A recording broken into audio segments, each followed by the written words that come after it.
Since I've been fortunate enough to recently have my hands on two of the best gaming monitors out right now, I wanted to make a video for anyone that might be considering choosing between the two.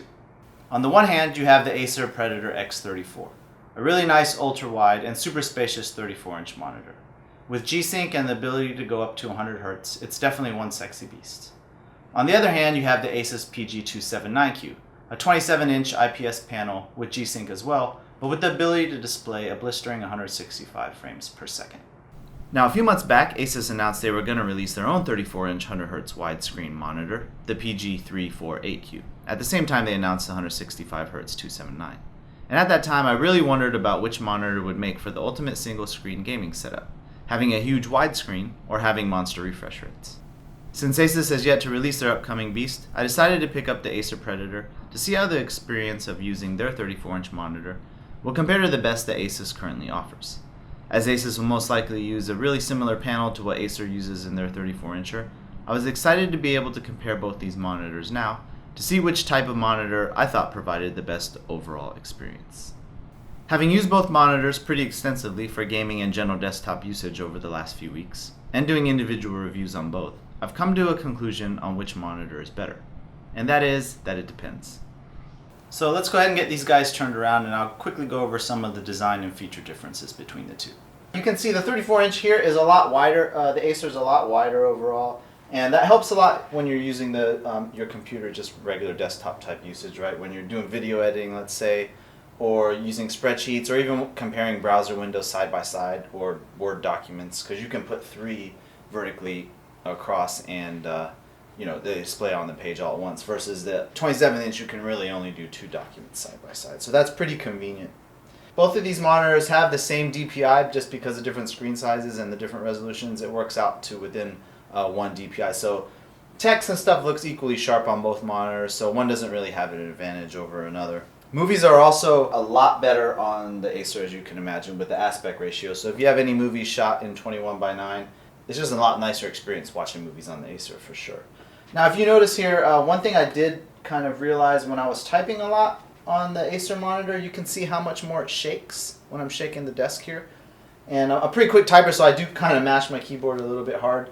I didn't notice it when gaming, but when I was typing out long documents, I noticed this monitor just kind of shook, and it was definitely annoying. Not a deal breaker, but I think it's worth mentioning, because if you get it, you're going to want to come up with some kind of solution for dampening that effect, like put some kind of foam somewhere on the back, or just brace my desk a little bit better to the wall. So now I do have to say, as far as the panels are concerned, to me, that in my experience, the Acer was a little bit nicer. It didn't have really any backlight bleeding issues. The Asus did actually in a couple of the edges. It was bad enough that I would probably exchange that to find a better one. But IPS glow on this was minimal, and I have to say it's probably the best as in terms of IPS glow and just color uniformity and how blacks look just perfectly smooth and solid colors on the desktop. It was easily the best panel I've ever used in terms of that. So it was really, really impressive actually. And then the last thing here really to cover is the Acer has 4 USB 3.0 ports, and the Asus has just 2.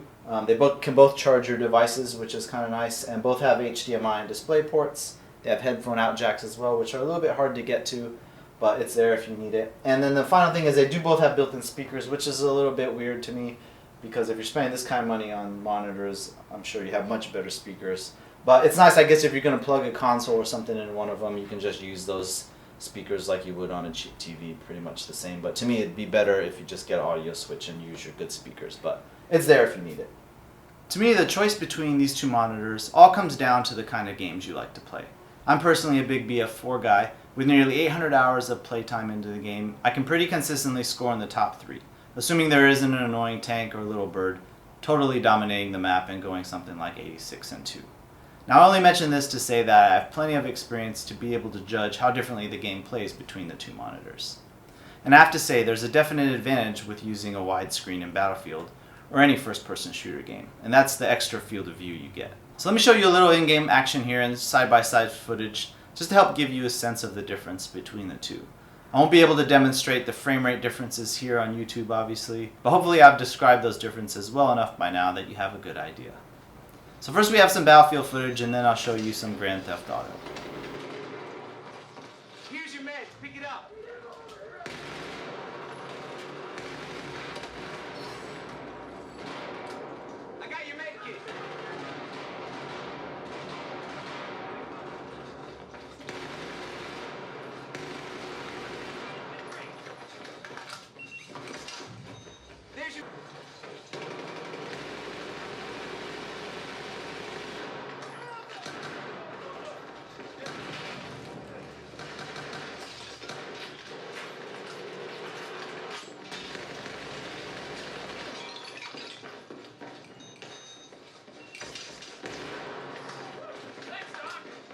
When running up to a flag or just scanning an area, you can see much more on screen at a time, and you catch a lot more people scurrying around or on the outer edge of your peripheral.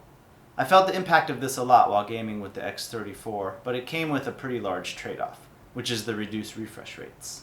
When I first used a 144 refresh rate monitor at my dad's house, I was blown away, and I immediately knew I wanted to upgrade, as it's a dramatically different experience for 60 Hz. The fluidity of everything just makes games feel so much more engaging, fantasy-like, and fun. And while 100 Hz is pretty good, you're still only halfway there. And for fast twitch games like FPS, every additional piece of visual info you get per second can give you that advantage. And I could absolutely tell a difference in shootouts. There's a reason pro gamers use 144 Hz. 100 Hz simply felt limiting, and fast-paced gameplay was noticeably less smooth. Turning to Grand Theft Auto, though, was a little different story. Visually, yes, the PG279Q was smoother, but in these types of wide open world style games, I preferred playing on the Acer, and I think most people would as well. It was more immersive and cinematic, which is what I think you want in these kind of games. Overlooking cities and everything else across the bridges even had me an awesome time as it looked so great. Driving and running around the map with the extra field of view was really fun, and the aspect ratio on the X34 just felt more natural.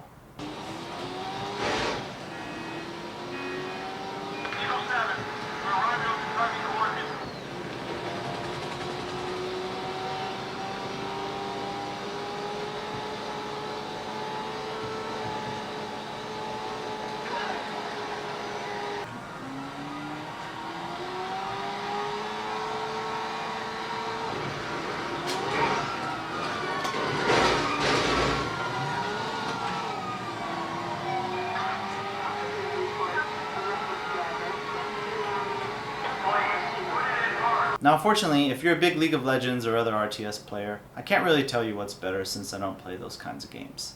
But I do believe there is an advantage to seeing more of the map at once versus having slightly higher refresh rates.